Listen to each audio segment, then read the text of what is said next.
Hey everyone, welcome back to Crypto Cash. Thanks again for joining me here. Hope you're having a great day. We're going to take a quick look here again at Bitcoin, seeing what's going on. Just jump right into the back-end data here and kind of see kind of where we're at here. So if you're new to the channel, not a financial advisor, love to teach people to trade, I really hope you can learn something here today. Oops, let's go ahead and double check a couple things here on liquidation. So what we're going to look at here is effectively this last 7 days worth of look back.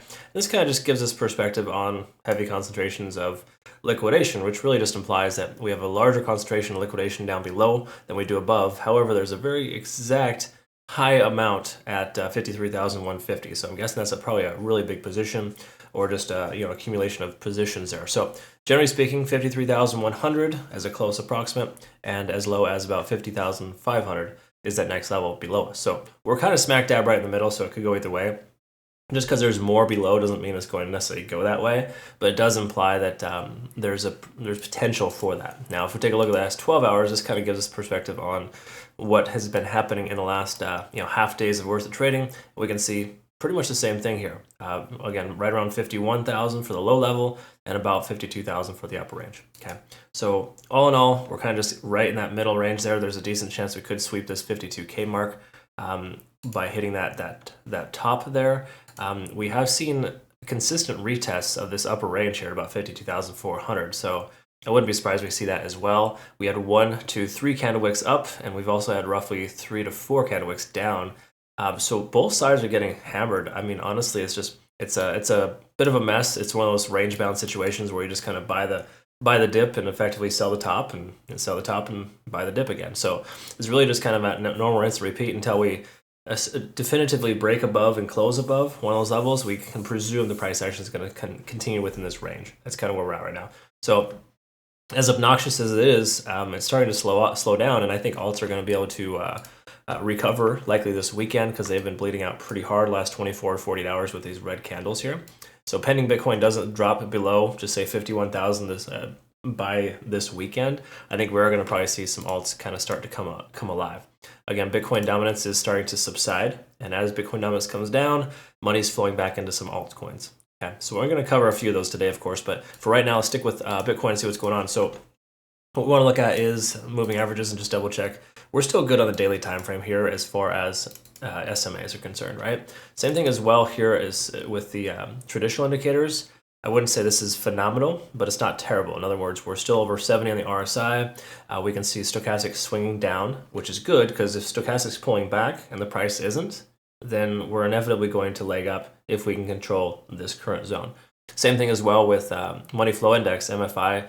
Even though it's tapering off, it was way high for too long and it has to kind of slow down. This doesn't necessarily mean that the money's moving out of the coin. It really just implies that there's been more selling pressure and the fact that we're seeing less money coming into this coin than we saw in the last 2 weeks worth of trading. And again, the last 2 weeks worth of trading, if you add the average in 2 weeks ago, there was a lot of volume coming into this coin. Okay, so this is kind of a natural thing here we're seeing on the daily. MACD as well. This is not a fantastic sign, but truth is stochastic swinging down and the price not coming down with it. If we can maintain that, we'll get that little bounce and a potential likelihood of an MACD FU, where the price action just bounces off here, and we got the stochastic swing to the upside. Okay. So again, just some kind of things to kind of think about. Generally speaking, I wouldn't say this is a definitive teller in either direction. The fact that we keep closing above 51,500 on the daily is a pretty good sign. Because again, the reason why that's important, if you kind of zoom in here, you can see the daily candlestick closures, even if we're candle wicking up and down consistently, we're staying above this level here. Okay, so until we close below that level, we should be in pretty good shape. Today's candle's also looking pretty nice too as well. Generally speaking, it's a very bullish sign when you have a candle shaping of this form, where you have a large wick to the bottom and it closes the same place that it opened. Okay, that's usually a good sign. Again, candlestick has 7 hours, almost 8 hours left in it. So let's not get too ahead of ourselves. But generally speaking, these are some positive contributing factors. So I'd say, again, just to clarify, as I said yesterday, closure at 51,500 or higher seems like a good thing. Okay.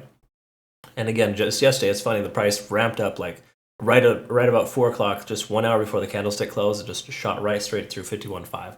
So somebody somewhere knows what's going on. All right, so let's quickly look at the 4-hour time frame and see. Let's double check here. We got an MACD convergence on the horizon. It hasn't happened yet, so don't get ahead of yourselves, but that's a good sign. We're also maintaining 50 on the RSI. While money flow index is pretty low, I don't love that. It kind of gives us shows that we're fairly weak at this point. It does imply, though, that with these other contributing factors, we have some positive momentum. And ideally, if we just had more volume, we would be in much better shape right now. There's just like this timidness at this 51,851 9 mark, because that's right where we have the most amount of volume accumulated right there. Okay. Again, anytime we get close to that range, we can see it get instantly rejected. That can only last for so long too. So you got to keep in mind. Same thing with support and resistance levels. The volume profile here, it works very similar in a lot of ways. So as we continue to retest it, the more likely it is to kind of break, right? So again, I think that we are statistically more probable to go up than down at this point. But again, the overall situation is not phenomenal, no matter how you look at it. We did have this nice little breakout here for this descending wedge pattern here. So that did come to fruition. So congrats to my community members who were able to maximize their potential there with that. Bought this dip here, so to speak. But this just isn't really the ideal situation to consider trading. I mean, if you like range bound activity, then great. I'd prefer not to trade in ranges myself, just because you never know when they're going to discontinue. So again, just be careful if you're trading this here right now. But generally speaking, what we want to look at here is that we're in decent shape now. This isn't great, of course, by any stretch. But the lagging span is free and clear here. So ideally, in a perfect world, the price comes up here and consolidates.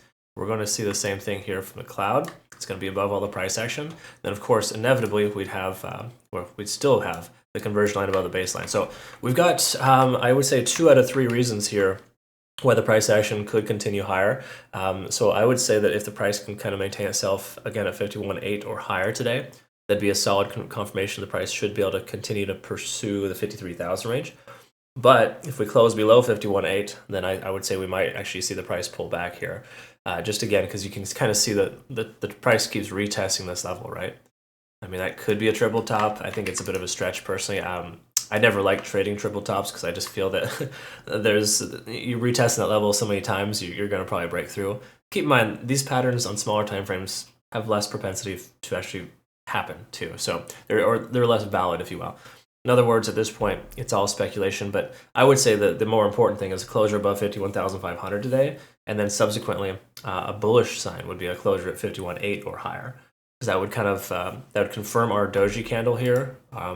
This is what we're looking for here. We want to see this candle here close right at this range at 51.9, maybe even 52K. That'd be like a perfect type of candle here. It's a very, very bullish sign when you kind of got that upper cross, so to speak, or just generally speaking, the price closes right where it opened, and that entire time the bears try to push the price down and couldn't. It's really what it implies. It tells us that the bears are losing control and that they're having more difficulty controlling that price action and keeping it below that average, which right now is 51.8. So I would say, that's generally what we're looking at here. Is this fantastic? No, but it's also better than it's looked before. And the truth is, we got to expect the price to potentially pull back at any point, right? If that happens, rug pull, a lot of alts are going to get hit. So the truth is, we got a couple of shorts open, we got a couple of long opens right now, and you want to kind of hedge your longs with some shorts in some cases. So I'm not telling you to go crazy, but it wouldn't be terrible to maybe find an overextended altcoin and consider shorting that realistically, just in the face of what could happen. I'm not saying that the price is going to drop. I do feel like we have slightly more bullish indications than bearish in the overall sense. I know it seems kind of weird to feel that way, but there's tons of buying pressure at 51,000, but there's also a lot of selling pressure at 52, 53. So until we break this range, we can presume it's going to continue. All right. And until then, we can also presume that alts are going to continue to kind of get hit harder than they should because they're profitable and that money's flowing back into Bitcoin. But again, as Bitcoin dominance decreases, altcoins are going to increase here in value. So my speculation is this time tomorrow, if Bitcoin can close the 51.5 or higher range, we're probably going to see small coins surge over the weekend. That would make sense. I wouldn't say all of them, but we will likely see that Bitcoin dominance pull back and that continuation occur. Okay. But again, this is 1, 2, 3, 4, 5, 6, 7, 8 days in a row at the same exact range. I would like to say it's boring, but it's been everything. It's been anything but, right? So interesting stuff. Nonetheless, just be careful and cautious in how you trade. Once more, closure at 51.8 or higher, I think, is a slightly bullish sign, and then 51.5 or higher, just to be able to maintain this range. We close below that, we could see further downside. Okay. So again, that's kind of where we're at there, folks. Hope this made sense for you. Thanks again for watching. I look forward to seeing you all in the next video. Have a good rest of your day. Take care.